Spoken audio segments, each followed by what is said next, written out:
بسم اللہ الرحمن الرحیم۔ محترم سامعین و ناظرین حضرات، ہم جس مہینے سے گزر رہے ہیں وہ محرم الحرام کا مہینہ ہے۔ اللہ کے نبی صلی اللہ علیہ وسلم نے اس مہینے کی بڑی اہمیت بتائی ہے اور اس مہینے کی نسبت اللہ کی طرف ہے۔ اس مہینے کو شہر اللہ المحرم کہا جاتا ہے، یعنی یہ مہینہ اللہ کا ہے۔ اللہ کے نزدیک رمضان مبارک کے روزوں کے بعد اگر کسی روزے کی اہمیت ہے، وہ روزے ہیں محرم الحرام کے، اور ان محرم الحرام کے روزوں میں سب سے خاص روزہ وہ 10 محرم کا روزہ ہے۔ اللہ کے نبی صلی اللہ علیہ وسلم 10 محرم کا روزہ رکھا کرتے تھے۔ جب نبی صلی اللہ علیہ وسلم کو معلوم ہوا کہ 10 محرم کو یہودی بھی روزہ رکھتے ہیں تو ان سے پوچھا گیا کہ تم کیوں 10 محرم کو روزہ رکھتے ہو؟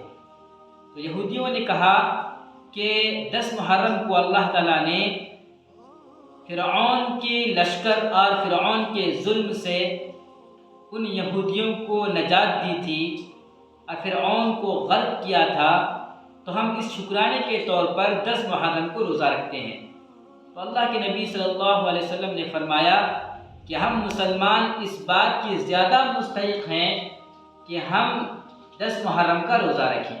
اب چونکہ 10 محرم کو یہودی بھی روزہ رکھتے ہیں تو اللہ کے نبی صلی اللہ علیہ وسلم نے فرمایا کہ اگر آئندہ سال میں زندہ رہا تو میں 9 محرم کا روزہ رکھوں گا۔ تو چونکہ نبی صلی اللہ علیہ وسلم اگلے سال زندہ نہیں رہے، دنیا میں نہیں رہے، وفات پا گئے، تو صحابہ نے 10 محرم جب آیا تو اس سے پہلے 9 محرم کو روزہ رکھ کر اللہ کے نبی صلی اللہ علیہ وسلم کی خواہش کو، ان کی آرزو کو پورا کیا۔ تو گویا کہ 9 محرم کا روزہ مستحب ہے اور 10 محرم کا روزہ یہ سنت ہے۔ تو 10 محرم کے روزہ رکھنے کی فضیلت کیا ہے، اس کو بھی سنیے کہ جو کوئی بھی 10 محرم کو روزہ رکھے گا تو انشاءاللہ اللہ تعالی اس کے پچھلے 1 سال کے گناہ کو معاف فرما دیں گے۔ تو رہی بات 9 محرم کے روزے کی کہ اگر 9 محرم کو روزہ رکھتے ہیں 10 محرم سے پہلے تو انشاءاللہ یہودیوں کی مخالفت کا اس کو ثواب ملے گا اور اللہ کے نبی صلی اللہ علیہ وسلم کی آرزو کو پورا کرنے والا بھی وہ شخص ہو جائے گا۔ اور جو کوئی بھی اللہ کے نبی صلی اللہ علیہ وسلم کی آرزو کو، ان کی خواہش کو پورا کرتا ہے تو یقیناً وہ کل حشر کے میدان میں اللہ کے نبی صلی اللہ علیہ وسلم کے ساتھ ہوگا اور اللہ کے نبی صلی اللہ علیہ وسلم اس سے خوش ہوں گے۔ تو 9 محرم کا روزہ مستحب ہے اور 10 محرم کا روزہ یہ سنت روزہ ہے۔ تو ان روزوں کو رکھنے کا اہتمام کریں۔ پچھلے 1 سال کے گناہ معاف ہونا کوئی معمولی بات نہیں ہے میرے بھائیوں، میرے دوستوں، میری بہنوں۔ ایک گناہ کے معاف کروانے کے لیے حشر کے میدان میں آدمی پریشان ہوگا، نہ اس کے بھائی اس کے کام آئیں گے، نہ اس کے رشتہ دار اس کے کام آئیں گے، نہ اس کے ماں باپ اس کے کام آئیں گے، کوئی کسی کا ساتھ نہیں دے گا۔